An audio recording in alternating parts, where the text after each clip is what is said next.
Lisandro revint à la maison de campagne en croyant que ce serait juste un jour de plus fait de décisions froides et d'ordre rapide. La voiture avança sur le chemin de pierre, tandis que son esprit répétait, comme un écho venimeux, les paroles de Sabrina. Elle avait appelé tôt avec une voix calculée tremblante, disant que Rosita avait dépassé les limites, que les jumeaux étaient différents, agités, et que quelque chose devait être fait immédiatement. Lisandro la crut, non parce qu'il avait des preuves, mais parce que faire confiance était plus facile que douter de celle qui occupait une place à ses côtés. Il descendit de la voiture, le cœur battant, ajusta sa veste coûteuse et marcha vers la maison, décidé à tout régler, sans écouter de longues explications. Le silence fut le premier coup. Il n'y avait ni pleurs ni tension dans l'air, seulement un son inattendu, un rire enfantin léger, presque timide, qui trancha ses pensées comme une lame douce. Lisandro s'arrêta. Il connaissait ce rire, mais cela faisait des mois qu'il ne l'avait plus entendu. C'était Léo, ou peut-être Théo, ou les deux ensemble, comme ils le faisaient quand ils étaient heureux. Il suivit le son avec des pas lents, comme quelqu'un qui craint de détruire un miracle en s'approchant trop. Il contourna le jardin, s'éloigna de l'entrée principale et vit la scène qui allait tout changer. Rosita était allongée sur l'herbe verte, son uniforme simple taché de terre sans s'en soucier. Léo était appuyé sur son dos, riant fort, tandis que Théo enlaçait son cou avec une confiance absolue. Il n'y avait ni peur, ni tension, seulement de l'abandon. Le visage de Rosita ne portait ni effort ni obligation. Il portait de l'amour, un amour brut, entier, qu'on n'apprend pas dans les livres et qu'on n'achète pas avec de l'argent. Lisandro sentit ses jambes fléchir. Cette image contredisait tout ce que Sabrina avait dit. Tout. La mallette en cuir glissa de sa main et tomba par terre, attirant l'attention. Rosita se retourna par réflexe protecteur, couvrant les enfants de son propre corps. Quand elle vit que c'était Lisandro, elle se détendit. Elle sourit, un sourire contenu, respectueux mais tranquille. Elle murmura quelque chose aux jumeaux qui regardèrent leur père sans pleurer, sans peur. Cela fut de trop. Lisandro tomba à genoux sur l'herbe sans s'en rendre compte. Le costume coûteux perdit toute valeur en cet instant. Ses mains couvrirent son visage tandis que des larmes silencieuses s'échappaient. Pour la première fois depuis la mort d'Isabelle, il comprit à quel point il avait été absent, à quel point il avait permis à des étrangers d'occuper l'espace qui était le sien. Le souvenir de sa femme arriva comme un souffle chaud. Isabelle, avec sa douceur, disait que les enfants n'ont pas besoin de luxe.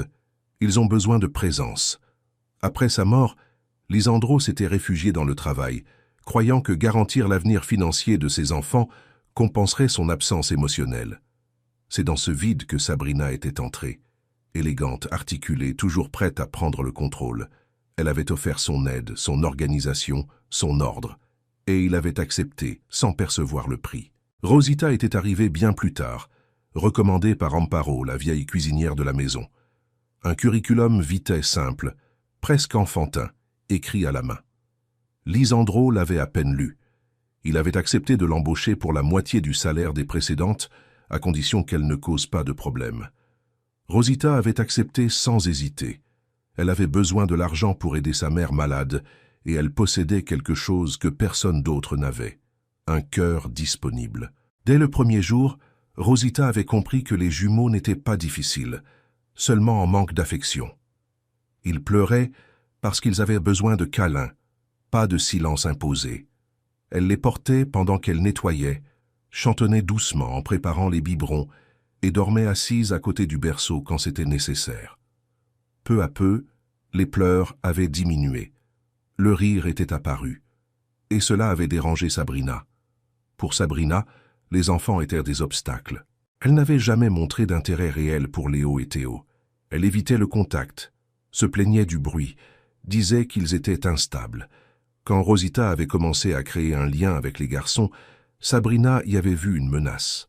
Elle s'était mise à observer, à provoquer, à semer le doute. Chaque geste de tendresse était devenu suspect, chaque négligence inventée était devenue accusation. Et Lisandro, trop occupé pour voir, n'écoutait qu'une seule version. Cet après-midi-là, dans le jardin, tous les mensonges s'étaient effondrés. Lisandro releva son visage mouillé et regarda Rosita. Il voulait parler, demander pardon, expliquer. Mais les mots ne sortaient pas. Il tendit simplement la main, dans un geste humble. Rosita l'aida à se relever. Elle ne dit rien. Ce n'était pas nécessaire. Les jumeaux s'approchèrent de leur père, curieux, sans peur. C'était un commencement. À l'intérieur de la maison, derrière les rideaux fermés, Sabrina observait. Elle vit Lisandro dans le jardin, à genoux. Elle vit Rosita entourée des enfants. Et quelque chose se brisa en elle. Ce n'était pas du remords, c'était de la fureur, la certitude qu'elle perdait le contrôle. À cet instant, elle décida d'agir. Elle ne pouvait pas permettre que Rosita reste là. Elle ne pouvait pas permettre que Lisandro ouvre définitivement les yeux. Lisandro entra dans la maison peu après, portant ses fils dans ses bras. Il appela Sabrina. Elle apparut rapidement, avec une expression travaillée d'inquiétude. Elle commença à parler, à accuser, à dramatiser. Mais quelque chose avait changé. Lisandro ne l'interrompit pas. Il écouta seulement, en silence. Pour la première fois, il observa plus qu'il n'écouta. Il remarqua le regard des enfants. Il remarqua la peur quand Sabrina s'approchait. Il remarqua le calme quand Rosita était là. Cette nuit-là, Lisandro ne dormit pas. Il s'assit dans le bureau sombre, fixant les vieilles photos, les souvenirs d'Isabelle, les rires perdus dans le temps. Il comprit qu'il avait échoué, non par méchanceté, mais par lâcheté. Il se promit que cela changerait. Il ne savait pas encore comment, mais il savait par où commencer. Écouter, observer, protéger. Rosita, dans sa chambre simple, ne dormait pas non plus. Elle savait que quelque chose avait changé, mais elle ne savait pas si ce serait pour le mieux. Elle avait déjà appris que la bonté ne gagne pas toujours rapidement. Elle serra ses genoux contre elle et pria en silence, demandant seulement la force de continuer à s'occuper des garçons. Elle ne pensait ni à la justice, ni à la récompense. Elle pensait à eux. Et tandis que la maison semblait calme de l'extérieur, une tempête silencieuse se formait. Sabrina n'accepterait pas de perdre. Lisandro commençait à voir. Rosita restait ferme. Et les jumeaux, sans le savoir, se trouvaient au centre d'une bataille qui définirait le destin de tous. Le lendemain matin naquit silencieux, mais chargé de tension. Lisandro se réveilla tôt, chose rare ces dernières années, et resta quelques minutes assis au bord du lit, fixant le vide. Pour la première fois, il n'avait pas envie de fuir au travail. Il pensait à ses enfants, à Rosita, et surtout à Sabrina. Il y avait quelque chose qui n'allait pas, quelque chose qu'il avait ignoré trop longtemps. Il se leva, décidé à observer davantage et à parler moins. Dans la cuisine, il trouva Amparo en train de préparer le café. La cuisinière leva les yeux et perçut quelque chose de différent chez le patron. Ce n'était ni la hâte ni l'impatience. C'était de l'attention. Il demanda des nouvelles des garçons, demanda s'ils avaient bien dormi, demanda des nouvelles de Rosita. Amparo répondit avec prudence, choisissant des mots simples mais vrais. Elle dit que les enfants étaient tranquilles quand Rosita était là et agités quand elle n'était pas là. Lisandro écouta en silence, gardant chaque détail. Rosita arriva peu après, portant Théo dans ses bras et tenant Léo par la main. Les jumeaux souriaient. Lisandro sentit une douleur dans la poitrine en réalisant à quel point cela aurait dû être normal.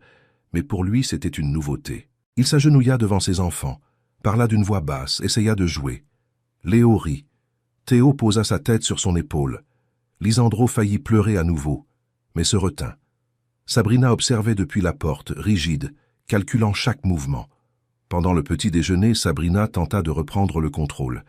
Elle parla des engagements, de l'importance de maintenir une routine stricte pour les enfants, insinua que Rosita s'attachait trop.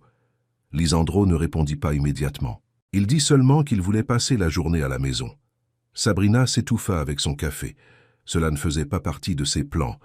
Un homme présent était dangereux. La journée avança lentement. Lisandro accompagna Rosita dans de petites tâches, vit comment elle parlait aux garçons, comment elle expliquait tout avec patience, comment elle transformait des gestes simples en sécurité. Il n'y avait ni exagération, ni permissivité excessive. Il y avait du soin. Sabrina tenta d'intervenir plusieurs fois, mais Lisandro, avec une politesse ferme, lui demanda de s'abstenir. Chaque demande était un coup invisible porté à son orgueil. L'après-midi, Lisandro décida de visiter seul la chambre des enfants. Il trouva des dessins collés au mur, des jouets rangés, de petites adaptations faites par Rosita pour faciliter le quotidien. Tout était simple, fonctionnel, pensé pour eux. Il compara avec la chambre luxueuse qui existait avant, pleine d'objets chers et froids. La différence était criante. La prise de conscience commençait. Sabrina comprit qu'elle perdait du terrain. Le soir, elle appela Carlos, son avocat de confiance.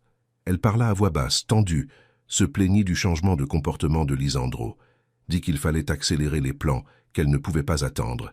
Carlos conseilla la prudence, mais Sabrina n'aimait pas attendre. Pour elle, le contrôle était tout, et il lui échappait. Ce même jour, Rosita remarqua une petite égratignure sur le bras de Théo. Rien de grave, juste une éraflure. Elle la soigna quand même avec soin. Sabrina observa et plus tard commenta nonchalamment avec Lisandro que Rosita exagérait, créant des problèmes là où il n'y en avait pas. Lisandro ne répondit pas. Il observa seulement le bras de son fils, se rappela le regard tranquille de Théo et le ton nerveux de Sabrina. Quelque chose ne collait pas. Le soir, quand les enfants furent endormis, Lisandro appela Rosita pour parler. Pas dans le bureau, mais dans le salon. Il lui demanda de s'asseoir. Rosita fut nerveuse. Elle n'avait pas l'habitude d'être appelée pour discuter, seulement pour recevoir des ordres. Lisandro lui demanda son histoire, celle de sa mère, pourquoi elle acceptait un travail aussi difficile. Rosita répondit avec honnêteté, sans victimisation.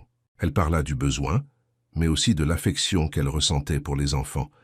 Dit qu'elle n'avait jamais pensé aller au-delà de bien s'en occuper. Lisandro la remercia, rien de plus. Mais dans ce remerciement, il y avait de la reconnaissance. Rosita sortit du salon le cœur battant, sans savoir ce que cela signifiait. Sabrina, qui écoutait tout de loin, serra les dents. Cela ne pouvait pas continuer. Les jours suivants, de petites situations commencèrent à se produire. Des objets déplacés, des commentaires malveillants, des insinuations subtiles. Sabrina essayait de miner peu à peu la confiance de Lisandro. Mais quelque chose avait changé. Il n'acceptait plus tout sans questionner. Il demandait, vérifiait, observait. Cela irritait Sabrina plus que n'importe quelle confrontation directe. Amparo, sentant la tension, prévint Rosita d'être prudente. Dit que Sabrina n'aimait pas perdre. Rosita le savait. Elle le sentait dans le regard froid, dans les mots calculés, dans les longs silences. Pourtant, elle continuait. Elle ne pouvait pas abandonner les garçons. Quelque chose en elle disait que le danger n'était pas encore passé. Par un après-midi nuageux, Lisandro rentra plus tôt et trouva Rosita dans le jardin avec les jumeaux, comme le jour de la découverte. La scène se répétait, mais cette fois, il n'observa pas caché. Il s'assit par terre avec eux. Il rit. Il se salit le pantalon. Pour la première fois, il se sentit vraiment père. Et à cet instant, il prit une décision silencieuse. Il ne permettrait à rien ni à personne de menacer cette paix nouvellement retrouvée. Sabrina, en les voyant par la fenêtre, comprit qu'elle devait agir. Manipuler les mots ne suffisait plus. Il fallait créer une situation définitive, quelque chose qui éloignerait Rosita une bonne fois pour toutes, quelque chose qui remettrait Lisandro contre elle. Le sourire qui apparut sur son visage n'était pas beau. Il était dangereux. Cette nuit-là, tandis que tout le monde dormait, Sabrina circula dans la maison à pas légers. Elle observait, pensait, planifiait. Elle passa devant la chambre des enfants, regarda les jumeaux endormis sans émotion. Pour elle, ils n'étaient que des obstacles. Elle retourna dans sa chambre et prit le téléphone. Elle envoya des messages rapides, précis. Le plan commençait à se former. Pendant ce temps, Rosita dormait dans sa chambre simple, épuisée mais en paix. Elle rêvait de sa mère, d'un avenir plus tranquille. Elle ignorait qu'elle était sur le point d'affronter la plus grande épreuve de sa vie. Lisandro, dans sa chambre, se réveilla au milieu de la nuit avec un pressentiment étrange. Quelque chose n'allait pas. Il ne pouvait pas l'expliquer, mais il le sentait. La maison semblait calme, mais ce n'était que le silence avant la tempête. Sabrina avait décidé d'avancer. Lisandro commençait à voir clair. Rosita restait ferme. Et les jumeaux, innocents, dormaient sans savoir que leur destin était à nouveau en jeu. Le lendemain matin, tout changea. Lisandro se réveilla avant le soleil, entra dans la chambre de ses fils et les observa dormir. Il ressentit culpabilité, amour et détermination. Il appela Rosita, lui présenta ses excuses et promit protection. Sabrina fut écartée, affronta la vérité et perdit tout. Les jumeaux grandirent en sécurité, riant à nouveau. Rosita resta, non comme employée mais comme famille. La maison gagna vie, bruit et chaleur. Lisandro apprit que la vraie richesse est la présence. Et sous ce jardin naquit un foyer, construit avec amour, courage et bon choix, qui transforma l'ancienne douleur en espoir quotidien et en avenir digne pour toute cette famille reconstruite et complète aujourd'hui.